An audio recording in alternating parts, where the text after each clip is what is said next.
Good morning. This is intriguing. Psalm 68.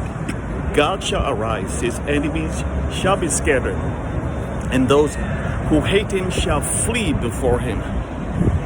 As smoke is driven away, so he shall drive them away. As wax melts before fire, so the wicked shall perish before God. The question is, when is this going to happen? There's so much wickedness, evil happening in the world. You'd be wondering if the Lord is letting it pass and will deal with this when he returns. I don't think so. You know, the guy who wrote this, the person who wrote this psalm is King David. David has so much victory. God has driven his enemies away so many times. For Israel's sake, for David's sake, there's not a chance David will say, Israel be defeated, but we will triumph when Christ returns, in the heavenlies. This is totally wrong theology. It's either happening now on earth or not happening. David is not saying when Christ returns, the wicked, God's enemies, shall be scattered. Of course, that will happen, but there is no more enemies. Everything will be wrapped out and cleaned up when Christ returns. Of course, all his enemies be scattered and demolished and be burned in hell when he returns. But what about between now and when he returns? What's going to happen then? Because we are concerned about now. We're concerned about what's going to happen with eternity when he returns, for sure. But what is going to happen now, that is the pressing issue. America is going through, I just read the tweet, San Francisco now, I don't know, one of the big rappers, and has criticized has blasted what's happened to San Francisco City. The homeless has taken up on the roads and towns and ravaged, and it's just a mess. And and it just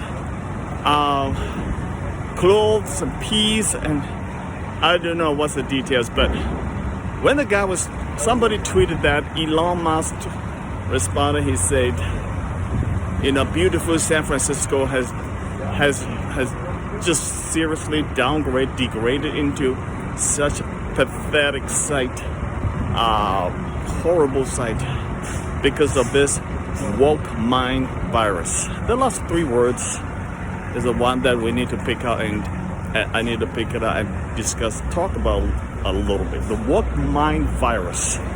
That's the one that is really, really scary and really wicked.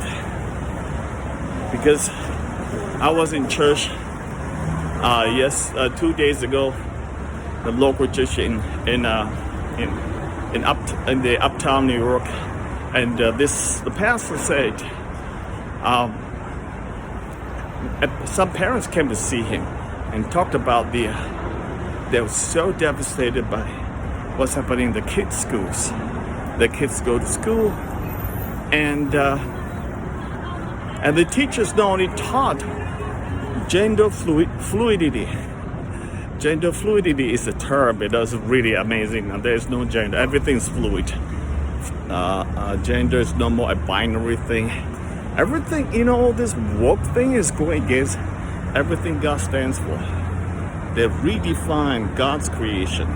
They redefine God's image. They got to do all these things. All right? And now they go a step further. These teachers are telling these little kids in school that gender is not only fluidity. The teachers also go ahead and tell off the parents of the kids who is against gender fluidity, who say that gender is not fluid. The teachers scolded the parents, whoever parents who disagree with gender fluidity concept, in front of their own kids. I mean, When I heard that, seriously, parents can take those teachers to court and sue them. Wow. Man, America's come to a stage that the power of the woke has crept into schoolrooms and able to say things and do things without parental consent to their kids in a just stunning way. If Christians don't wake up and pray, I don't know, they may be living in caves and enjoying the psalms and enjoying the hymns and the close fellowship and praying for the Lord's return. Really? I also heard from John MacArthur, a well-known preacher from California. He preached that we are not going to win in this world. Those post-millennialism, we're not, but we will win in the eternal side. There's some truth in that. There's no lament. Okay, what's going on? Okay, to say that we're giving, it's just totally not what Psalm 68 is saying. David is saying, God shall arise, his enemies shall be scattered, and those who hate him shall flee before him. When's the last time you see the woke mind virus flee from God? All these ideologies are hitting your kids and your families and the churches. When are they going to flee? Have they fled? I don't think so. They're on the march. They are very, very powerful. I know just a woke thing, but this power of sin, temptations, okay, let's not just pin down one. Let's just do the whole lot of the spirit of rebellion in this world.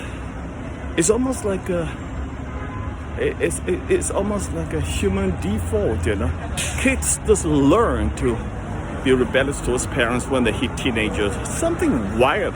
It seems to be wired that way. But I can tell you, from my theology, from what I'm looking at the scripture, God did not wire them that way. Certainly not. Okay, because God created us, Adam and Eve, in his image. There is no rebellion in his image. The rebellion came after Adam and Eve fell into the temptation, the seductions, and the insinuation of Satan in the form of serpent. Serpent absolutely masterminded, defeated the first couple, saying that, did God say that? He's challenging God. See that? The devil challenged God in front of Adam and Eve. The devil literally called God a liar. Did God say that? You can't eat this? No. You eat this, you will surely not die. But you'll be like God. The counter proposal is so attractive that Eve could not give up. So God shall arise, Psalm 68, and smoke is driven away. You shall drive them away, as wax melts before fire. So the wicked shall perish before God. We got to pray as Christians, the wicked shall perish before God now. No, when we reach heaven. Okay, guys, there's no more wicked to drive.